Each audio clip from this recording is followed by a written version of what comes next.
para regresar después de 4 meses a esta serie, vamos a ver solamente leer algunos eventos que ocurrieron en los primeros capítulos, por lo menos de Marcos, o en el primer capítulo de Marcos, y que nos van a conectar con lo que vamos a ver el día de hoy.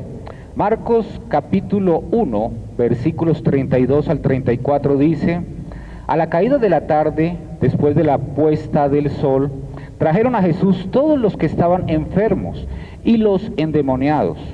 Toda la ciudad se había amontonado a la puerta y sanó a muchos que estaban enfermos de diversas enfermedades y expulsó muchos demonios y no dejaba hablar a los demonios porque ellos sabían quién era Él. Y como siempre vamos a esas preguntas que nos ayudan a entender lo que está sucediendo.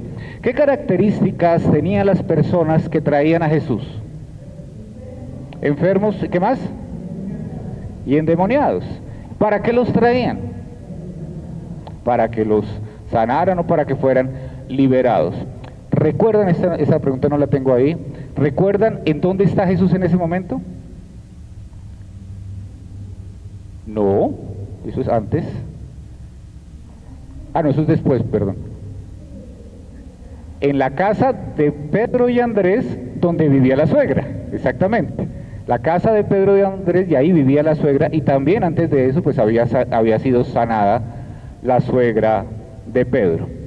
Y vamos unos versículos más adelante, los versículos 38 y 39, dice: Jesús les respondió: vamos a otro lugar, a los pueblos vecinos, para que yo predique también allí, porque para eso he venido. Y fue por toda Galilea predicando en sus sinagogas y expulsando demonios. La pregunta: antes de ir a la cruz, ¿cuál era la tarea a la que debía dedicarse Jesús? Sí, ahí dice predicar. Obviamente el contexto nos muestra que él está predicando normalmente, lo que nos recuerda a Sadi, el reino de los cielos. Y es muy interesante que, a pesar que Jesús de lo que más predicó es del reino de los cielos, a veces nosotros esas palabras las usamos poco. Vamos a otro texto de los que vimos el año pasado. Marcos, es el mismo. Entonces, ¿por qué sanaba enfermos y liberaba demonios? Si era lo más importante era predicar, ¿por qué sanaba? No, él vino, ¿a qué vino? A predicar. Entonces, ¿por qué sanaba enfermos y liberaba endemoniados? Pero sí, podía tener poder y no hacerlo. ¿Por qué lo hacía? Bueno, no está, y no lo tengo porque pensé que nos íbamos a acordar. En Juan capítulo 20, versículo 31, nos cuenta el evangelista Juan por qué escribió el Evangelio de Juan, pero ahí nos da la respuesta a esa pregunta. Juan 20, 31. Juan 20, 31 dice así. Perdón, desde el 30. Y muchas otras señales. Cuando Juan habla de señales, habla de milagros. Habla de milagros. Y muchas otras señales hizo también Jesús en presencia de sus discípulos, que no están escritas en este libro, pero estas se han escrito para que ustedes crean que Jesús es el Cristo. Jesús es el Cristo. Y después dice que el Hijo de Dios. Y para que al creer tengan vida en su nombre. No era por compasión. Jesús es misericordioso, es que Dios es amor. O sea, de entrada, Dios es amor. Entonces diríamos que, ¿por qué a la mayoría no sanó, sino solo a algunos? ¿Porque los odiaba? No, Dios es amor por definición. Dios es misericordioso. Esa es su esencia. Ese es uno de sus atributos. Pero ¿por qué a algunas personas, o por qué con algunos hizo estas señales? Para que la gente viera y nosotros entendiéramos que Él era, o que Él es, el Cristo, el Mesías. Y no solo eso, sino que es el Hijo de Dios. Es decir, estas señales, estos milagros avalaban quién era Él. No era por compasión, era porque al mostrar quién era Él, ¿quién iba a ser glorificado? El Padre y Él también. Recuerden, todo propósito, todo lo que haga el Señor, todo es para la gloria de Él, siempre es para la gloria de Él, no es para nosotros, no es para nosotros, es para la gloria de Él, siempre es para la gloria de Él. Entonces, ¿por qué sanaba enfermos y liberaba endemoniados? Para que creyeran quién era Él, para que supiéramos quién era Él, y al creer, tuviéramos vida eterna. Eso avalaba, mostraba cuál era la naturaleza de Jesús. Y vamos al último versículo del año pasado, 1:45. Pero el leproso sanado, en cuanto Jesús salió, comenzó a proclamarlo abiertamente y a divulgar el hecho, a tal punto que Jesús ya no podía entrar públicamente en ninguna ciudad, sino que quedaba fuera en lugares despoblados y venían a él de todas partes. Entonces, aunque los milagros avalaban la procedencia de Jesús, ¿qué dificultad presentaban? ¿Lo qué? ¿Lo perseguían? ¿Para qué? Por los milagros. Es decir, la gente, la gran mayoría de las personas no lo buscaba porque fuera el Mesías, no lo buscaba porque era el Hijo de Dios, lo buscaba como un milagrero para que le solucionara sus problemas, porque el centro de esa relación eran ellos mismos. Yo quiero que me ayudes, yo quiero que me liberes a mí o a mi familiar, yo quiero que sanes a esta persona que yo conozco. Era una relación humanista, donde el centro es la persona y no Jesús. Esa era la relación que se mantenía. Hoy vamos a continuar, mire que apenas, por lo menos en el Evangelio de Marcos, vamos en el capítulo 1. Vamos a iniciar el capítulo 2 y vamos a ir a un tema que he titulado ¿qué es mejor? ¿Cuál es el título? ¿Qué es mejor? Y vamos a ir a los primeros 12 versículos del capítulo 2 del Evangelio de Marcos.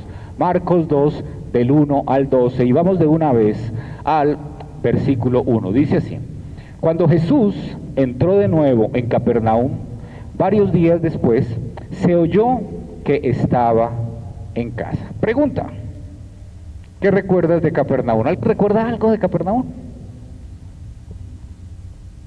Cualquier cosita, una pequeñita,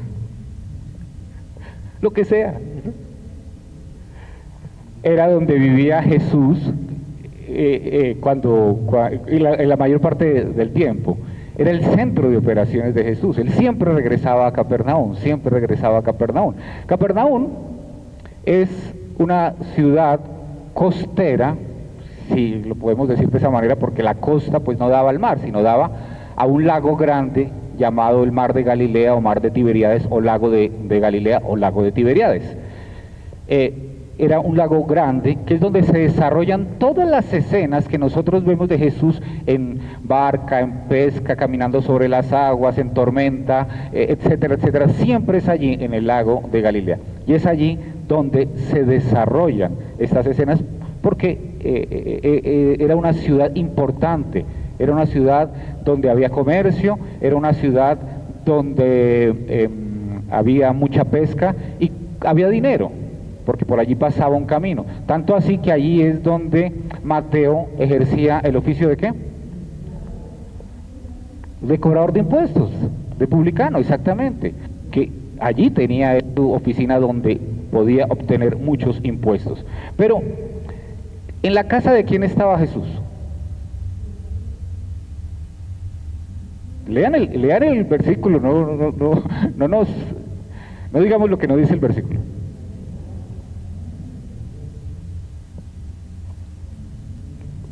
Cuando Jesús entró de nuevo en Capernaum varios días después, se oyó que estaba en casa de él. Ahora, ¿cómo así si Jesús no tenía casa? No, él no tenía casa. Pero siempre que estaba en Capernaum, como nos dijo Lili, se quedaba en casa de Pedro y Andrés y que, como suponemos, vivía también allí la suegra de Pedro. Es decir, todos sabían que cuando llegaba a ese lugar, él iba a estar en esa casa. No sé si alguien de pronto viaja a alguna ciudad, a alguna población de vez en cuando, y siempre llega a la misma casa, es allí, y es bienvenido, y sabe que allí le tienen su lugar, incluso saben que puede ocupar la cama de huéspedes, siempre va a ser para ustedes. Normalmente es nuestra familia, pero a veces hay personas que no son de nuestra familia, a la cual podemos llegar con toda confianza, y siempre va a haber allí un techo, siempre va a haber un plato de comida, y siempre va a haber una cama para descansar. Esa era la casa de Pedro y Simón, y Andrés, perdón, de Pedro y Andrés, que allí él podía quedarse con tranquilidad. Por eso la gente sabía que él iba a estar allí. Entonces, vamos a recordar algo de Capernaum. Capernaum era el centro de operaciones de Jesús. Allí ocurren varias cosas. Por ejemplo, él llama a sus 4 primeros discípulos. ¿Cuáles eran los 4 primeros discípulos? Pedro, Andrés, Jacobo y Juan. Exactamente. Esos fueron sus primeros discípulos pescadores. Y como allí era una ciudad que quedaba en el borde de este lago, ese era su oficio, pescadores. Allí libera un endemoniado en la sinagoga, que, para recordar, lo libera cuando él está hablando y la gente dice: ¡wow! ¡Qué autoridad con la que predica este hombre! No predica como los teólogos de la época, no predica como los fariseos, no, él predica con una autoridad que jamás habíamos visto. ¿Qué más ocurre allí? Sana a la suegra de Pedro y muchos enfermos, como lo acabamos de leer, y es el hogar de Jesús en casa de Pedro y Andrés. Allí están los versículos, los pueden corroborar en Mateo 4:13 y en Marcos 2:1, que es el que acabamos de ver. Vamos al versículo 2. Y se reunieron muchos, tanto que ya no había lugar ni aún a la puerta, y él les explicaba la palabra. Entonces, ¿cuántas personas estaban reunidas? Muchos. Eso estaba atiborrado de gente. No se podía entrar, no se podía entrar. Y obviamente la pregunta es: ¿qué estaban haciendo ellos allí?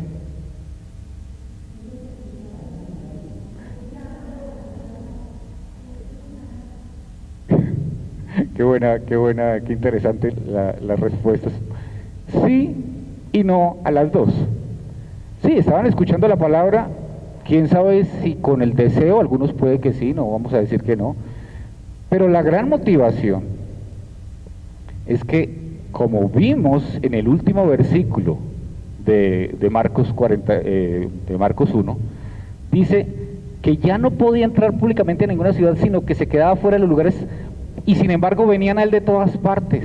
Había adquirido una fama de milagrero tan impresionante que donde llegaba iban de todas partes a buscarlo para que él obrara algún milagro. Sin embargo, ¿Jesús qué hacía? Ahí lo dice, sí, explicaba la palabra, o algunas versiones dicen predicaba la palabra. Jesús no se dejaba mover de lo que él había venido a predicar, a explicar, a enseñar la palabra. Y hacía milagros, claro que sí, pero ya sabemos la razón por la cual él lo hacía. No era porque era el centro del ministerio, sino para que se notara quién era él. Entonces, vamos a recordar algo que ya lo vimos acá. Desde luego, la palabra, decimos que es la Biblia, ¿verdad que sí? Y nosotros decimos: vamos a abrir la palabra, vamos a leer la palabra, y no está mal, siempre y cuando entendamos realmente qué es lo que estamos diciendo, porque lo que nos dice la misma Biblia, la misma palabra, es que Jesús es la palabra. ¿Cómo así? Si Jesús es la palabra, entonces ¿qué es la Biblia? Es la palabra, pero la palabra no son estas letras, estas párrafos, estas oraciones escritas en una hoja de papel. Esa no es la palabra. La palabra no es algo así encuadernado, con pasta, con un orden. Esa no es la palabra. La palabra es Cristo. Y entonces la Biblia, ¿qué viene siendo? Sí es la palabra, pero porque es el testimonio de quién es la palabra. Toda la Biblia apunta a la palabra. Por eso, cuando vamos a la Biblia, ¿qué encontramos? Que todo nos muestra a la palabra. Por eso es la palabra. No porque ella en sí misma sea la palabra, sino porque ella siempre apunta a quién es la palabra. Y desde Génesis a Apocalipsis siempre se señala a Cristo, a Jesús. Siempre se señala, porque Él es la palabra. Eso ya lo habíamos visto, pero es algo interesante, porque vemos que Jesús está explicando la palabra. Miren qué privilegio el de estas personas. Están escuchando la explicación de la palabra por quién es la palabra. Un privilegio maravilloso. Y tal vez ellos no se estaban dando cuenta de lo que está sucediendo frente a ellos, pero quien es la palabra encarnada les estaba explicando, hablando acerca de Él mismo. Esto es hermoso, pero nosotros tenemos algo mejor, porque como nosotros estamos en Cristo, cuando leemos la Biblia, el mismo Cristo en el cual habitamos y que habita en nosotros por su Espíritu Santo, nos va guiando a toda verdad. Eso es lo que hace el mismo Jesús, que es la palabra. Vamos al versículo 3. Entonces vinieron y le trajeron un paralítico llevado entre 4 hombres. ¿Qué les sucedía al hombre que trajeron? Era paralítico. Y en el siglo I, ¿qué implicaba esto?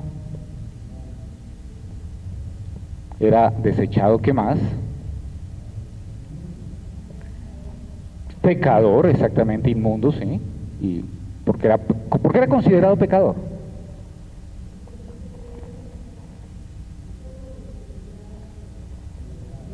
Esa era la concepción judía del siglo I. Si está en esa situación es porque, como dice en alguna parte, o algo hizo él o sus padres, pero algún pecado hay de por medio. Entonces, este hombre está allí, postrado. No hay médicos que puedan tratar esa enfermedad como lo hacen hoy día. No hay una manera de hacerle la vida más fácil. No hay sillas de ruedas, no hay una manera de llevarlo a un terapeuta. Simplemente es un hombre que está postrado permanentemente y además visto como un pecador inmundo. Es una situación muy difícil. Dice el versículo 4, como no pudieron acercarse a Jesús a causa de la multitud, levantaron el techo encima de donde él estaba, y cuando habían hecho una abertura, bajaron la camilla en que estaba acostado el paralítico. Y esta tal vez de los versículos más sorprendentes, más singulares que hay ahí. 4 hombres en un techo, rompiendo el techo, y tenemos que entender un poquito por qué fue tan fácil esto, ¿no? Porque no tuvieron que traer unos taladros o algunos instrumentos raros o fuertes. Este es el tipo de casa que existía en el siglo I. Eran básicamente cubos, un cubo, 2 cubos, o de pronto hasta 3 cubos, y allí habitaba la familia.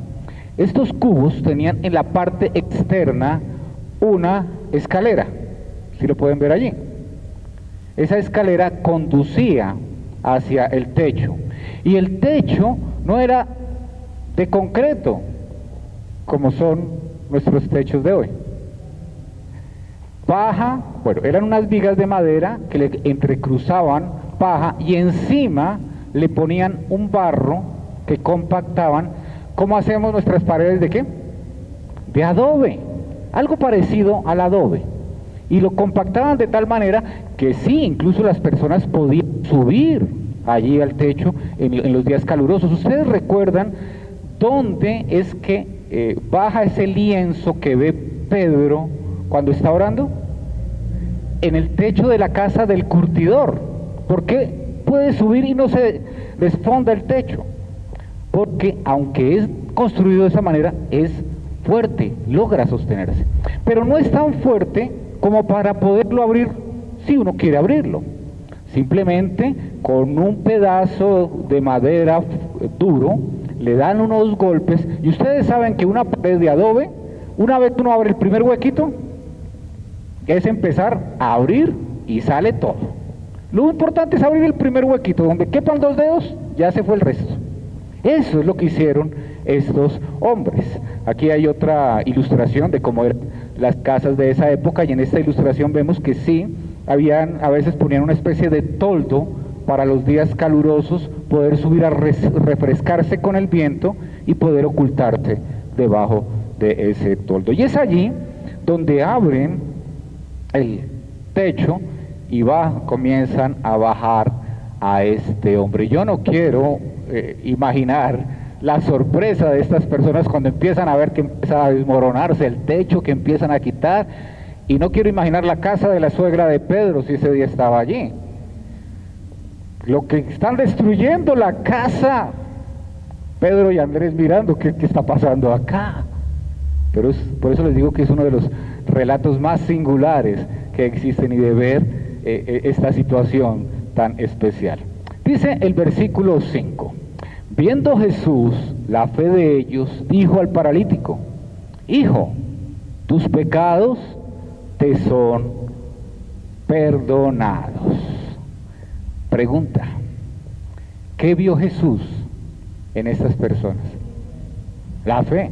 Bueno, obviamente, porque ahí lo dice, pero ¿cómo la vio?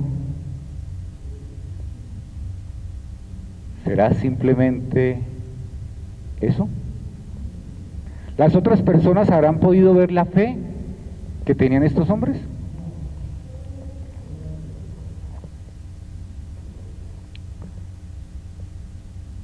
Algunos biblistas dicen, y yo creo que me podría adherir, la fe es algo que se ve en la acción de la persona.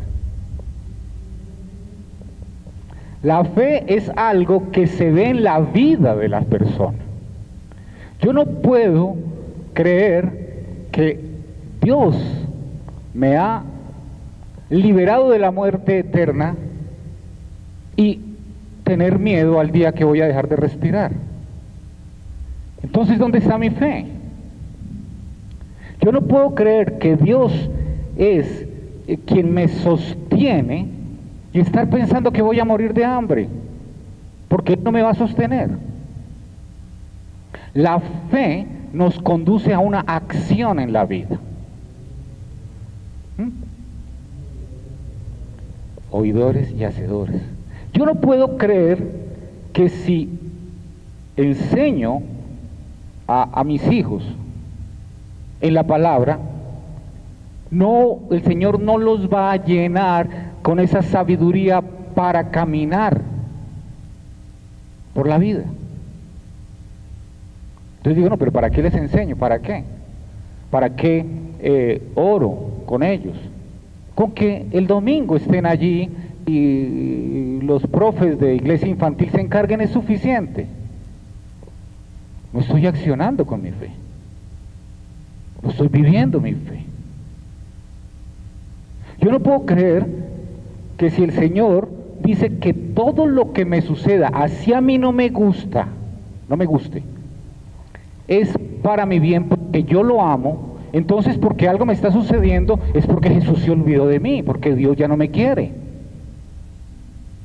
Yo, aún en medio de esa situación difícil, en medio de ese dolor, en medio de ese momento que no quiero vivir, Digo, Señor, mi fe me dice que esto que está sucediendo en mi vida es para mi bien, porque tu palabra, tú lo dices en la Biblia. Y no entiendo, pero sé que es para mi bien. Y entonces no salgo enojado con Dios, no salgo frustrado, sí dolido, sí adolorido, porque somos humanos, pero no salgo diciendo, Dios se olvidó de mí, voy a hacer algo por mi propia cuenta y así no le guste a Dios, yo lo voy a hacer porque yo salgo de esto porque salgo. ¿Dónde está la fe? La fe acciona nuestra vida. La fe nos lleva a caminar de la manera que Él nos muestra. Esa es la verdadera fe. Si no, no hay confianza. La fe es confianza. ¿Confiamos o no confiamos en lo que dice el Señor? ¿Lo confiamos o no? Si confiamos, vamos a caminar en lo que Él nos dice. Y estas personas tenían fe, tal vez era una fe mal direccionada, pero era confianza, a tal punto que hicieron lo que hicieron. 2:5. Miren qué hermoso como, bueno, Jesús hizo lo que ellos esperaban como respuesta a su fe. ¿Qué esperaban ellos? Ellos esperaban que este hombre se levantara y ellos dijeran, qué bien, nuestra fe funcionó, yo sabíamos que él lo iba a sanar, pero no sucede así. Entonces, ¿cuál era el verdadero problema que necesitaba ser resuelto para este hombre? La parálisis espiritual. ¿Y cómo se resolvía? Perdonando sus pecados. Lo que necesitaba este hombre realmente era que sus pecados fueran perdonados. Mateo, en el texto paralelo, lo narra de una manera espectacular. Dice así: y le trajeron un paralítico echado en una camilla, y Jesús, viendo la fe de ellos, dijo al paralítico, anímate, hijo, tus pecados te son perdonados. Ahora, seamos sinceros. Si llegamos al Señor con aquella situación económica difícil, si llegamos al Señor con esa crisis matrimonial, si llegamos al Señor con ese diagnóstico médico que nunca hubiéramos querido escuchar, si llegamos al Señor cuando esa persona que amamos está pasando por un dolor que nosotros quisiéramos que ya acabara, y le decimos, Señor, aquí está mi situación financiera, Señor, aquí está mi situación de salud médica, Señor, aquí está esta situación familiar, y el Señor se voltea y nos dice, hijo, anímate, tus pecados te son perdonados.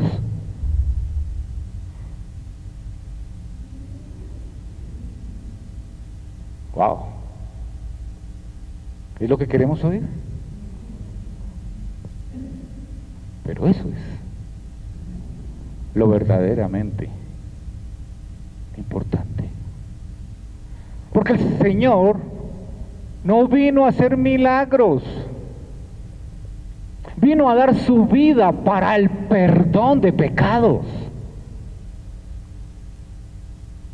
Y nosotros lo queremos volver un milagrero. Señor, no me importa que tú seas Dios Todopoderoso, el Verbo eterno que se ha encarnado y que vino a nacer en un pesebre y a morir en una cruz. Lo que me importa es que me resuelvas mis problemas ya. Eso es patear la obra de Dios. Eso es decirle, yo no quiero que tú seas Dios, yo quiero que simplemente seas un chamán que hace milagros. Eso es rebajar a Cristo. Y, y lo que dice Jesús a continuación, antes de ir allá, dice allí Marcos 2 del 6 al 8, pero estaban allí sentados algunos de los escribas, los cuales pensaban en sus corazones, ¿por qué habla este así? Está blasfemando. ¿Quién puede perdonar pecados sino solo Dios? Al instante Jesús, conociendo en su espíritu que pensaban de esta manera dentro de sí mismos, les dijo, ¿por qué piensan estas cosas en sus corazones? Ahora, desde luego, que solo Dios puede perdonar los pecados. Nadie más lo puede hacer. Eso es real. Estas personas que estaban allí sentados, estos escribas, tienen toda la razón. Solamente Dios puede perdonar pecados. ¿Eso hace que Jesús estuviera blasfemando? No, porque Jesús es Dios. Porque el Verbo eterno que se hizo carne, en el principio estaba con Dios y era Dios. Es Dios. Por lo tanto, aunque solo Dios puede perdonar pecados, sí, desde luego, allí está el Verbo encarnado y puede perdonar pecados. Claro que sí. Y a continuación, que era lo que les iba a decir, Jesús hace una pregunta maravillosa. ¿Qué es más fácil decir al paralítico? ¿Tus pecados te son perdonados? ¿O decirle, levántate, toma tu camilla y anda? Ahora, hagámonos la misma pregunta. ¿Qué es más fácil? ¿Decir, tus pecados te son perdonados? ¿O decir, levanta, toma tu camilla y anda? Claro. Porque ¿quién evidencia si sí o no? ¿Quién evidencia si yo me acerco a Alejandro y le digo, Alejandro, ven, tus pecados te son perdonados? Nadie sabe si sí o si no, porque ¿de qué manera le prueba? Por eso cuidadito cuando alguien les diga, Dios me dijo, cuidadito, porque ¿quién lo puede evidenciar? Nadie. Cuidado. Cuidado el día que empiece yo a enloquecerme y llegue acá, Dios me dijo que tienen que entregarme sus escrituras, o lo que sea. Cualquier cosa que diga Dios me dijo, cuidado. Cuidado. La revelación está completa aquí. Aquí ya está. ¿Quieren que yo les revele algo? Les leo. Eso es lo que estamos haciendo. Leyendo la palabra. Cuidadito. Cuidadito. Pero si lo vemos desde el otro lado, para Jesús,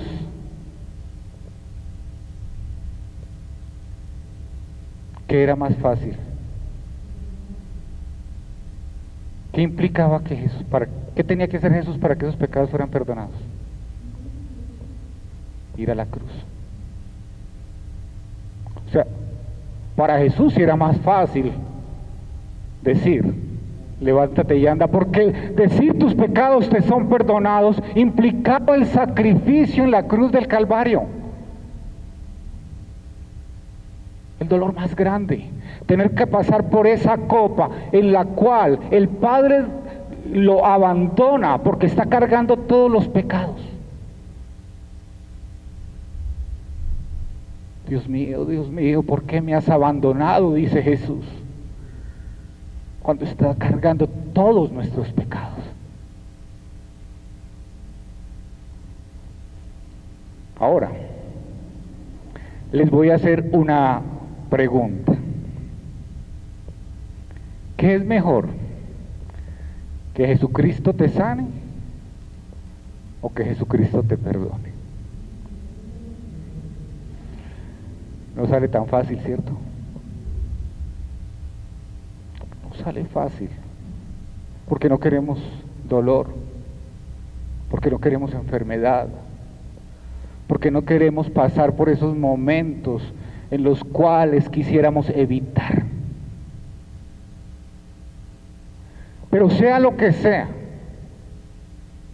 así no lo queramos oír, así quisiéramos tapar nuestros oídos a esta verdad, la verdad es que es más importante que Jesucristo nos perdone a que nos saque de cualquier problema temporal.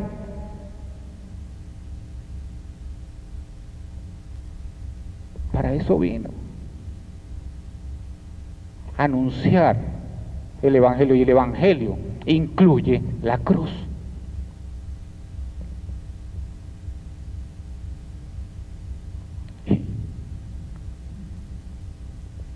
Dice Jesús, pues para que sepan que el Hijo del Hombre tiene autoridad en la tierra para perdonar pecados. Le dice algo al paralítico que lo vamos a ver ahora. ¿Qué era lo que iba a mostrar Jesús? Que él tiene ¿qué?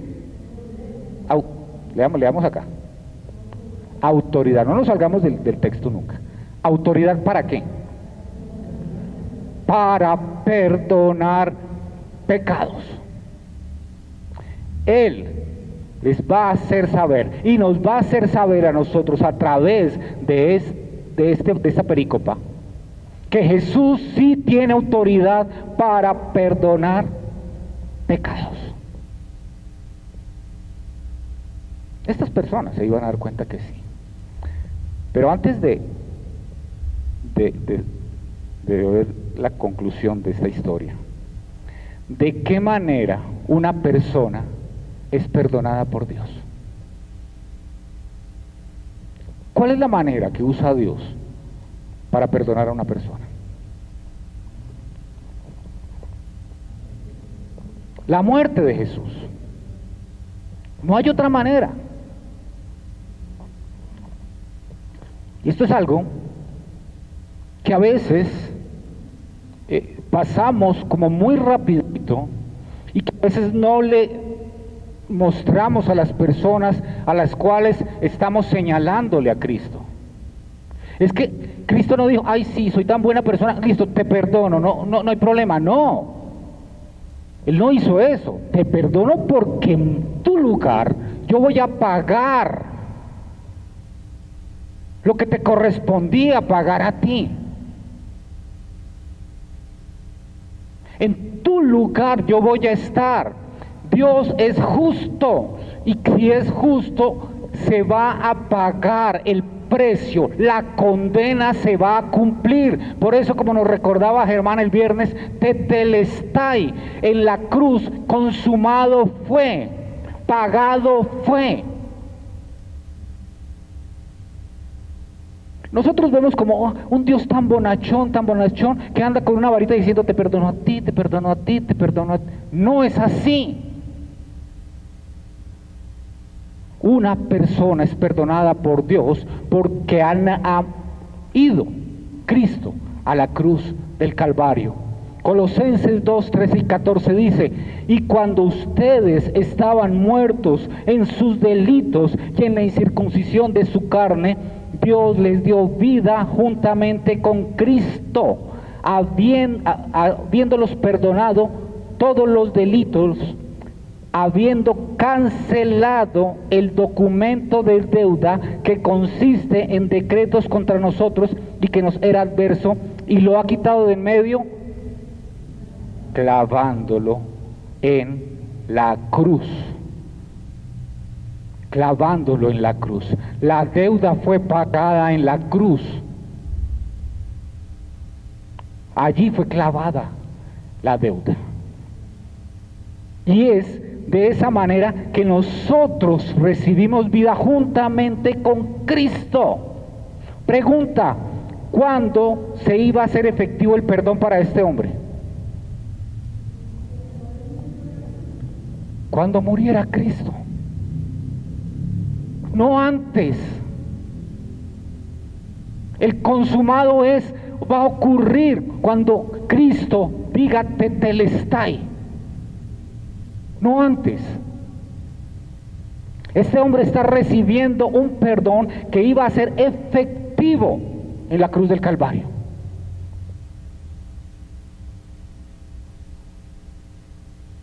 Este hombre está recibiendo un beneficio que aún no ha sido pagado.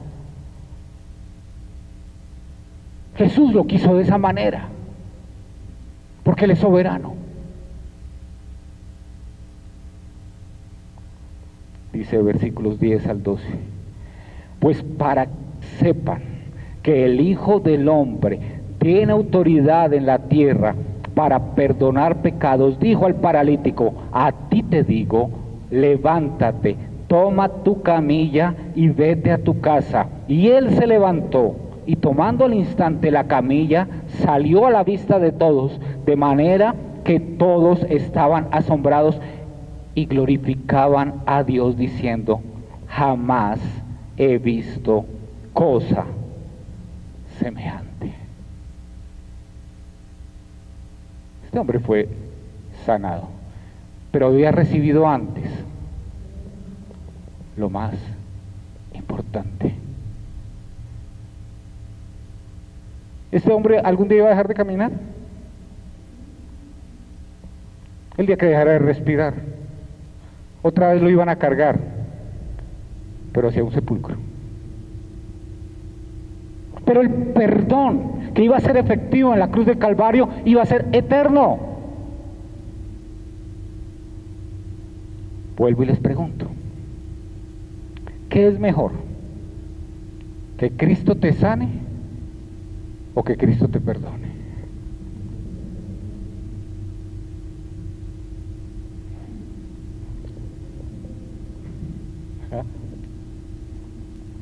Eso le corresponde a Dios.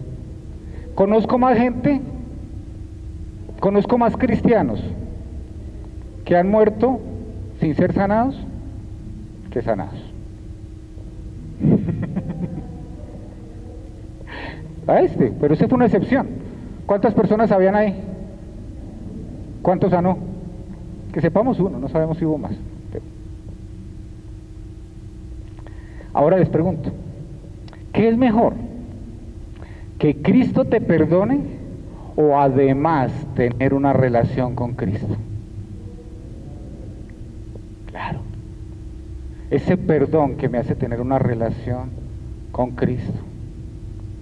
No sabemos si este hombre, después de ser sanado, fue de las personas que siguió a Jesús. Posiblemente fue uno de los 120 que terminó allí en el aposento alto, no lo sabemos. Pero comenzó una relación con Jesús. Pero ahora les hago la gran pregunta: ¿qué es mejor? ¿Tener el perdón y una relación con Cristo o estar completos en Cristo?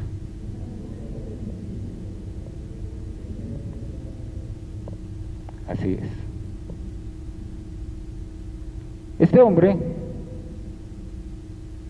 tuvo el perdón y tuvo una relación, pero llegaría el momento en que iba a estar completo con Cristo. No podemos quedarnos en la relación de los apóstoles con Jesús antes de la crucifixión, sino en los apóstoles, la comunión de los apóstoles en Cristo después de Pentecostés. O dejemos que lo que nos enseñó la Biblia en estos días nos lo recuerde. Hemos sido crucificados con Cristo, hemos sido sepultados con Cristo y hemos resucitado con Cristo y en Cristo. Por eso era necesario que primero pasara la crucifixión. Habitamos en Cristo. No solo tenemos una relación, hay una comunión. La misma vida de Cristo está en nosotros y nosotros estamos en Él.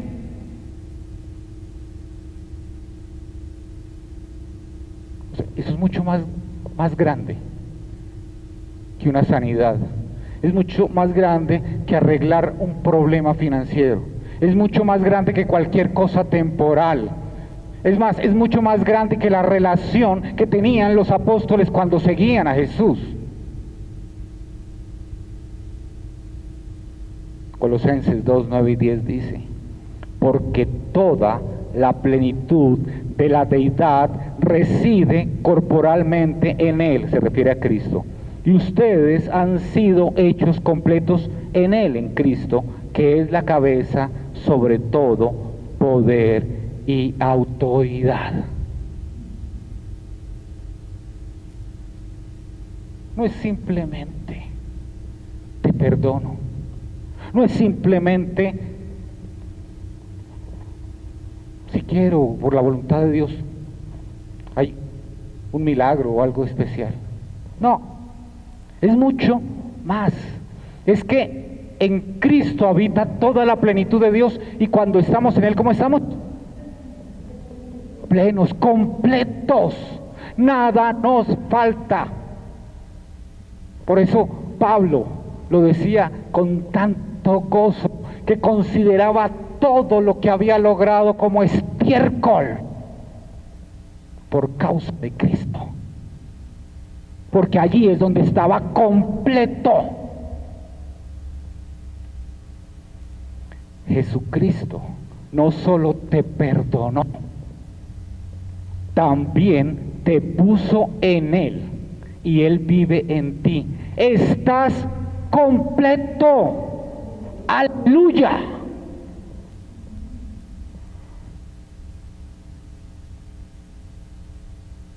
Eso es lo que nos tiene que dar el gozo.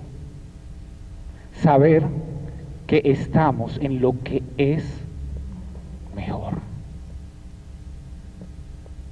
No hay nada mejor que estar en Cristo y que Cristo esté en nosotros, porque allí estamos completos, porque allí sabemos que al estar sellados por el Espíritu Santo, nuestra herencia está segura.